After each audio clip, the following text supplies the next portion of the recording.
धाराशिव जिल्हा, अकोला जिल्हा आणि अहिल्यानगर जिल्हा या 3 जिल्ह्यातले भूम, परांडा, वाशी, साखर्डी,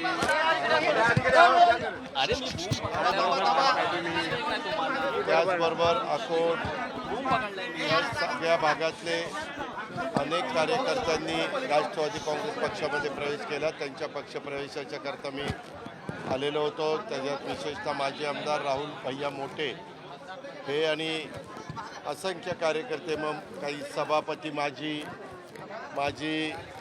वेगवेगळ्या जिल्हा परिषद, तालुका पंचायत, नगरपालिका, महानगरपालिकेचे सन्माननीय पदाधिकारी, कारण सध्या त्या निवडणुका पुढच्या काही काळामध्ये होणार असल्यामुळं आता बहुतेक सगळ्या ठिकाणी माजीच पदाधिकारी आहेत आणि या सर्वांनी आम्हा लोकांच्या बरोबर राष्ट्रवादी काँग्रेस पक्षामध्ये काम करायचं. आता isakal.com आहे देशातील नंबर 1 ची मराठी न्यूज वेबसाईट. प्रत्येक अपडेटसाठी isakal.com ला नक्की भेट द्या. ठरवलेलं आहे आणि आम्ही सगळेजण मिळून चांगल्या पद्धतीनं काम करण्याचा निर्णय हा घेतलेला आहे. त्याचा मनापासूनचा समाधान राष्ट्रवादी काँग्रेस पक्षाचा अध्यक्ष या नात्याने माझ्यासारख्या कार्यकर्त्याला आहे आणि त्यामुळं आज मंगळवारचा दिवस बहुतेकदा पक्षप्रवेशाचा कार्यक्रम असतो. त्याच्यामध्ये आज आम्ही बऱ्याच जणांना पक्षप्रवेश दिलेला आहे.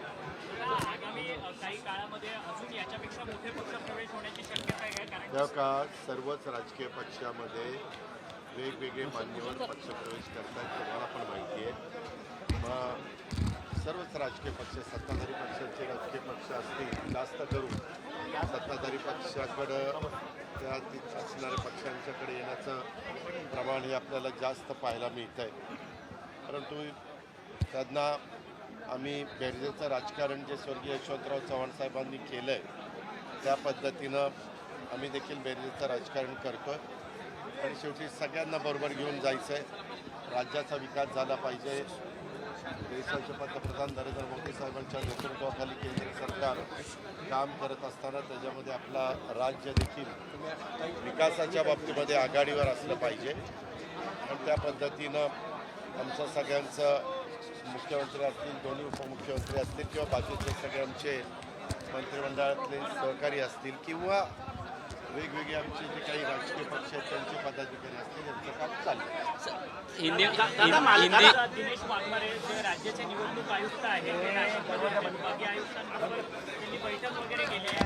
स्थानिक स्वराज्य संस्थांच्या निवडणुका दिवाळीनंतर होऊ शकतात आणि स्थानिक स्वराज्य संस्थांच्या निवडणुकीमध्ये व्हीव्हीपॅट नसणार आहे. अर्थात तुम्ही मतदान केल्यानंतर जी पर्ची मिळत होती, पर्ची तुम्हाला दिसत होती, ती या सगळ्या स्थानिक स्वराज्य संस्थांच्या निवडणुकीमध्ये नसणार आहे, असं दिनेश वाघमारेंनी सांगितलं. हा पूर्णपणे निवडणूक आयोगाचा अधिकार, राज्याचा निवडणूक आयोग. त्यामध्ये त्यांना जसं केंद्रामध्ये निवडणुका चालतात, इलेक्शन कमिशन त्यांच्या नेतृत्वाखाली चालतात, तसं आपल्या राज्यातल्या निवडणुका वाघमारे यांच्या नेतृत्वाखाली होणार आहेत. आता त्यांनी काय सांगितलं मी ते काय ऐकायला नव्हतं, परंतु माझ्यासारख्या कार्यकर्त्याची भावना आहे पारदर्शकपणे निवडणुका व्हाव्यात, त्याच्यामध्ये कुणालाही शंकेला जागा नसावी आणि कुणी मतदानापासून वंचित राहू नये अशा माफक अपेक्षा आम्हा लोकांच्या आहेत आणि कशा पद्धतीनं निवडणुका व्हायला आपल्या महाराष्ट्रामध्ये काय हरकत नाही असं मला वाटतं. हिंदी में जानना चाहेंगे. दादा, आज माधुरी हत्ती असेल किंवा मधुकरांच्या संदर्भातला प्रश्न असेल, त्या बैठकीमध्ये तुम्ही देखील होता, काय बैठकीमध्ये निर्णय त्या दोन्ही बैठका मुख्यमंत्र्यांच्या अध्यक्षतेखाली झाल्या. त्यामध्ये सुप्रीम कोर्टाचा एक निकाल आहे, तो सुप्रीम कोर्टाचा आहे हत्तीच्या संदर्भातला, आणि दुसरा निकाल आहे तो मुंबई हायकोर्टाचा आहे कबुतराच्या संदर्भातला. त्यामध्ये राज्याच्या वतीनं देखील आपली आपली भूमिका मांडायची अशा पद्धतीनं ठरलेलं आहे, परंतु त्या संदर्भामध्ये निकाल दिल्यानंतर तिथलं जे काही आश्रमामधले सहकारी आहेत त्यांच्या वकिलांनी ती केस व्यवस्थितपणे मांडावी. आता मी आपल्याला सगळ्यांना सांगेन, आपल्या महाराष्ट्रामध्ये गेले अनेक वर्ष परंपरा चालत आलेली आहे. आपल्या वेगवेगळ्या राज्यामध्ये जी पूर्वीचे एक रूढी चालत आलेले आहेत त्याच्यामध्ये तुम्हाला माहिती आहे की तासगावला तिथं हत्ती आहे, नंतर तुमच्या सातारा जिल्ह्यामध्ये औंधा तिथं हत्ती होता. माझ्या माहितीप्रमाणे ज्योतिबाच्या तिथं पण हत्ती होता. अशा वेगवेगळ्या ठिकाणी हत्ती पाळण्याची परंपरा ही वर्षानुवर्ष चाललेली आहे. आपल्या कराड तालुक्यामध्ये देखील पालीला तिथं पण हत्ती ठेवण्याची परंपरा होती. पण आत्ताच्या काळामध्ये एक सुप्रीम कोर्टाने निकाल दिलेला आहे. त्या निकालाच्या संदर्भामध्ये तज्ज्ञांचा सल्ला घेतलेला आहे. वकील असतील किंवा ॲडव्होकेट जनरल या सगळ्यांचा सल्ला घेऊन मला एवढंच वाटतं की ह्याच्यातनं खूप मोठ्या प्रमाणावर जनतेच्या भावना या दुखावल्या गेलेल्या आहेत आणि ती भूमिका ही सुप्रीम कोर्टामध्ये मांडण्याची गरज आहे. तुम्हाला सगळ्यांना आठवत असेल पत्रकार मित्रांनो, मागं आपल्याकडे बैलगाड्यांच्या शर्यती देखील बंद केलेल्या होत्या, परंतु त्यामध्ये अनेकदा कोर्टामध्ये जाऊन आपली बाजू मांडण्याचा प्रयत्न, शेतकऱ्यांच्या वतीनं बाजू मांडण्याचा प्रयत्न, सरकारच्या वतीनं बाजू मांडण्याचा प्रयत्न झाला आणि त्या प्रयत्नाला यश आलं. अलीकडच्या काळामध्ये आपल्या इथं 32 शिराळा त्याही भागामध्ये नागपंचमीला मोठ्या प्रमाणावर नागाची पूजा केली जायची.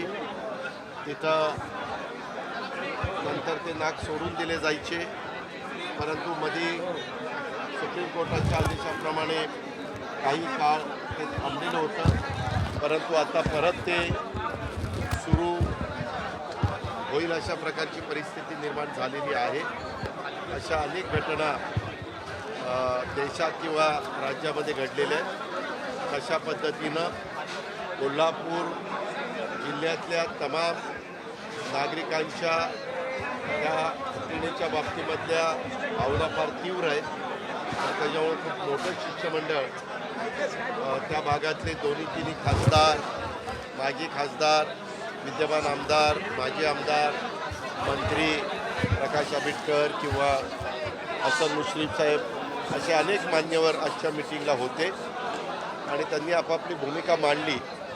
परंतु सरकारने पण सांगितलं की त्याच्यामध्ये कुणाच्या भावना दुखाव्यात असं सरकारला अजिबात वाटत नाही, परंतु आपल्या संविधानाचा विचार करता, कायदा नियमाचा विचार करता सुप्रीम कोर्ट हे सर्वोच्च असतं आणि त्यामुळं आपल्याला पुन्हा त्याबद्दल सुप्रीम कोर्टाचाच दरवाजा ठोठावा लागणार आहे आणि तशा पद्धतीनं पुढची कारवाई करायचं ठरलं.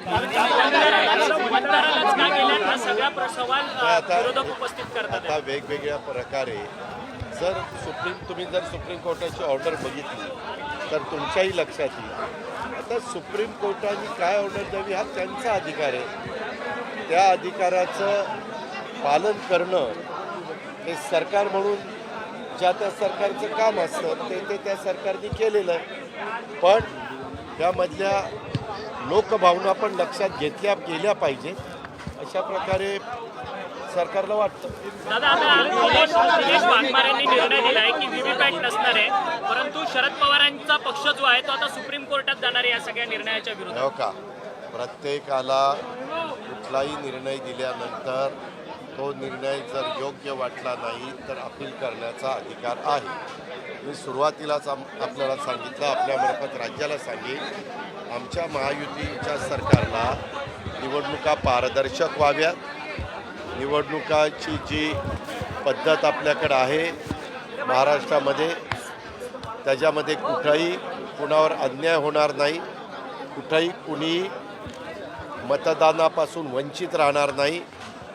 तो आपल्या महाराष्ट्रामध्ये राहणारा मतदार असेल तर प्रत्येकाला मतदानाचा अधिकार मिळाला पाहिजे अशाच प्रकारची भूमिका सरकार म्हणून आमची आहे आणि सर्वसामान्य नागरिक म्हणून देखील आमची आहे.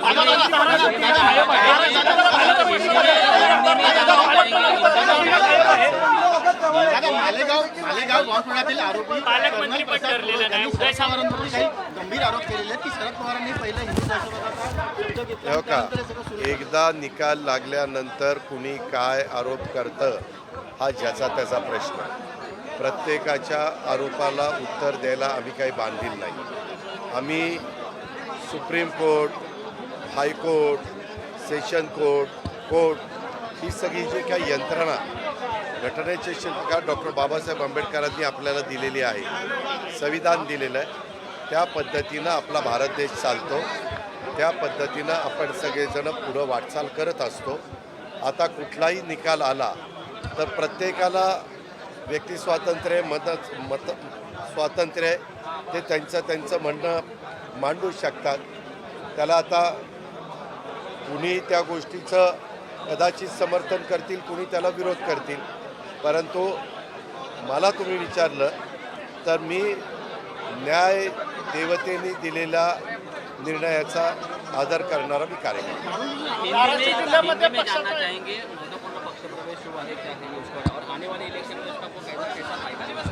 क्या है, आज हमारे धाराशिव डिस्ट्रिक्ट, अकोला डिस्ट्रिक्ट और अहिल्यानगर डिस्ट्रिक्ट, ये 3 डिस्ट्रिक्ट के भूम, परांडा, वाशी, फिर पाथर्डी, बारमेर, अकोट, ऐसे अलग अलग जो तालुका है, उस तालुका के बहुत से साथियों ने राष्ट्रवादी कांग्रेस पार्टी में प्रवेश किया है. उसमें एक्स MLA मिस्टर राहुल भैया मोटे, इन्होंने बहुत साल भूम, परांडा, वाशी का प्रतिनिधित्व किया है. हमने सबने एक साथ बहुत साल काम किया है. वो एक अच्छा वहाँ का विधायक के नाते उन्होंने काम किया है और सबको साथ लेके वो आगे जाना चाहता है. इसीलिए उनके नेतृत्व में वहाँ के बहुत सारे कार्यकर्ताओं ने आज राष्ट्रवादी कांग्रेस पार्टी में प्रवेश किया है. वैसे ही हमारे यहाँ अकोला में हमारे पार्टी के प्रेसिडेंट हुए, फिर अमोल मिटकरी है, उन्होंने कोशिश की. वहाँ के कुछ साथियों ने राष्ट्रवादी में प्रवेश किया.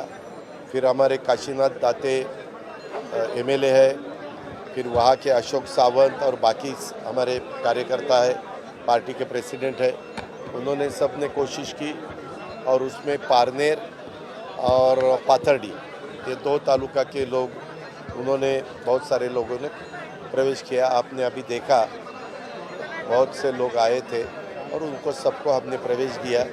उनको हमने भरोसा दिया कि आगे जाके राष्ट्रवादी कांग्रेस पार्टी अधिक मजबूत करने की हमारी सबकी कोशिश रहेगी. तो ये साथियों का भी हमें अच्छा सपोर्ट मिलेगा. दादा, उदय आर्टिकल सामंत पण 370 को 6 साल पूरे हो चुके हैं, विरोधक की तरफ से अनेक आरोप किए जा रहे हैं. आर्टिकल 370 को 6 साल पूरे हो चुके हैं, विरोधक की तरफ से अनेक आरोप किए जा रहे हैं कि इस जो आर्टिकल जो अबॉलिश किए गए थे उसकी वजह से सिर्फ फायदा ही बीजेपी का हो, बाकी पूरा नुकसान जम्मू कश्मीर का ही हुआ है. नहीं, जम्मू कश्मीर के लोगों ने कब कहा कि नुकसान हुआ है? ऐसा नहीं है. हम अपने देश में जब रहते हैं तो जम्मू कश्मीर से कन्याकुमारी तक सबको एक जैसा कानून होना चाहिए. बहुत साल उसके बारे में चर्चा हो रही थी. तो बाकी स्टेट के लिए अलग कानून और इस स्टेट के लिए अलग कानून, ये बहुत लोगों को मंजूर नहीं था. इसीलिए भारत देश में जो भी रहते हैं, जो भी स्टेट आते हैं, जो भी लोग रहते हैं, सबके लिए एक ही कानून होना चाहिए.